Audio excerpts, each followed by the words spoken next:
अच्छी लंबी नींद के बाद जब हमारी आंखें खुली तो हम ऊंचे ऊंचे पहाड़ों के बीच थे। बहुत ही खूबसूरत नज़ारा।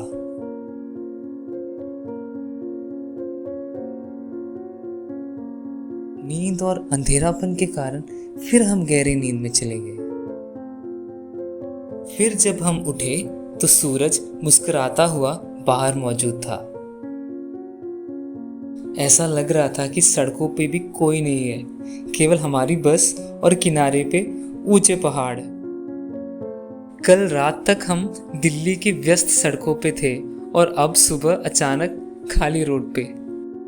इस बार हम मनाली में बर्फबारी का आनंद लेने की पूरी योजना के साथ आए थे और हमें शुरुआत से ही बर्फ मिली। आखिर हम मनाली वॉल्वो बस स्टैंड पहुंच गए।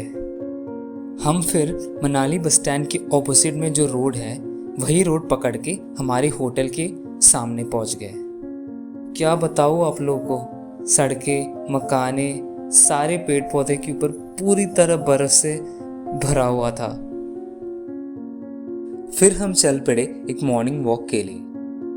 मुझे लग रहा है कल रात को बहुत खतरनाक बर्फबारी हुआ था और इसी के कारण मॉल रोड पूरा खाली था।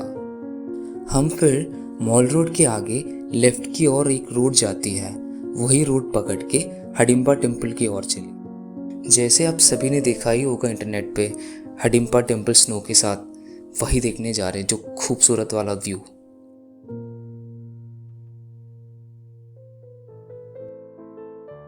क्या व्यू है भाई लोग, बहुत ही खूबसूरत, बहुत सुंदर लग रहा था मंदिर।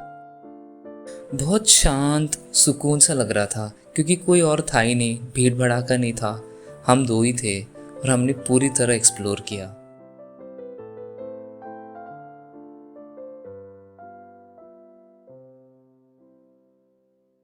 यह एक प्राचीन गुफा मंदिर है जो भारतीय महाकाव्य महाभारत के एक पात्र भीम की पत्नी हिडिंबी देवी को समर्पित है।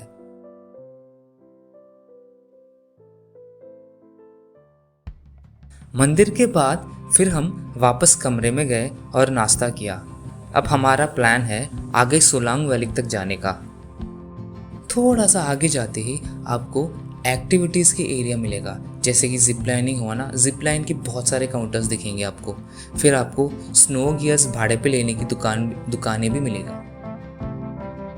यही रोड को ऐसे ही व्यू में देखने के लिए हम 3 बार पहले भी आ चुके हैं पर हमें कभी नहीं मिला था, और इस बार तो हमें मिल ही गया।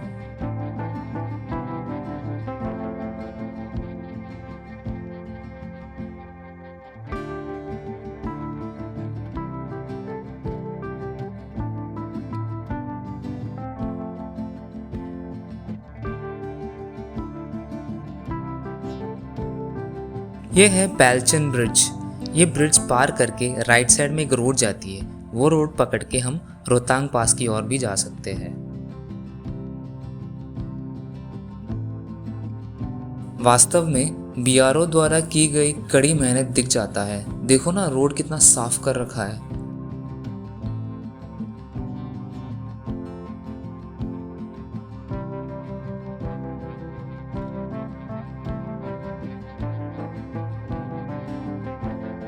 बर्फ के कारण बीआरओ वाले हमें आगे नहीं जाने दे रहे थे, तो हमने यही उतर के थोड़ा बहुत एंजॉय किया। सोलंग वैली तो यही है बस, तो ओरिजिनल जो सोलंग वैली है वो थोड़ा आगे है, जो 300-400 मीटर है यहाँ से।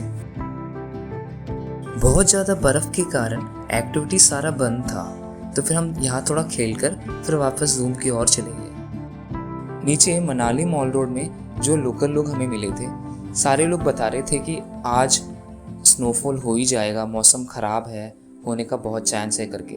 तो हम बहुत ही एक्साइटेड थे, उसी का इंतज़ार में थे हमने फिर क्या किया, थोड़ा मौसम ख़राब सा हो रहा था तो हमने गाड़ी रोक दी और थोड़ा बाहर निकल पड़े।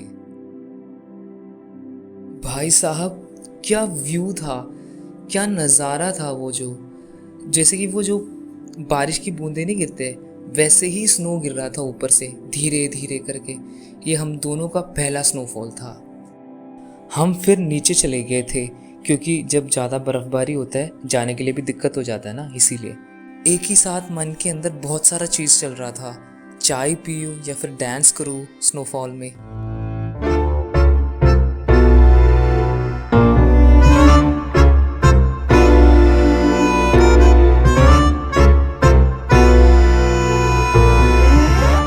यहाँ से खूब मज़े करके फिर हम मनाली मॉल रोड के पास चले गए। हमें ये देखना था यहाँ पे क्या हाल हो रहा है स्नोफॉल के वक्त।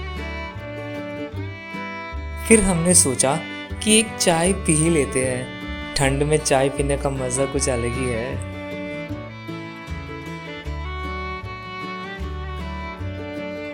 सच बताओ तो इस बार मनाली में हमने पूरा एंजॉय किया, पूरा टू द फुलेस्ट। खास बात ये था कि स्नोफॉल रुका ही नहीं, रात तक चलता रहा।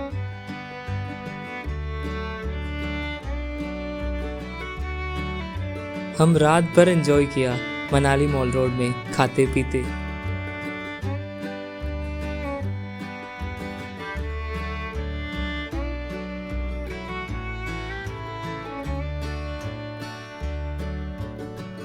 आखिर हमें हार मानना ही पड़ा, स्नोफॉल तो रुक ही नहीं रहा था और ठंड बहुत ज़्यादा हो रहा था, तो हम लोग वापस रूम की ओर चले।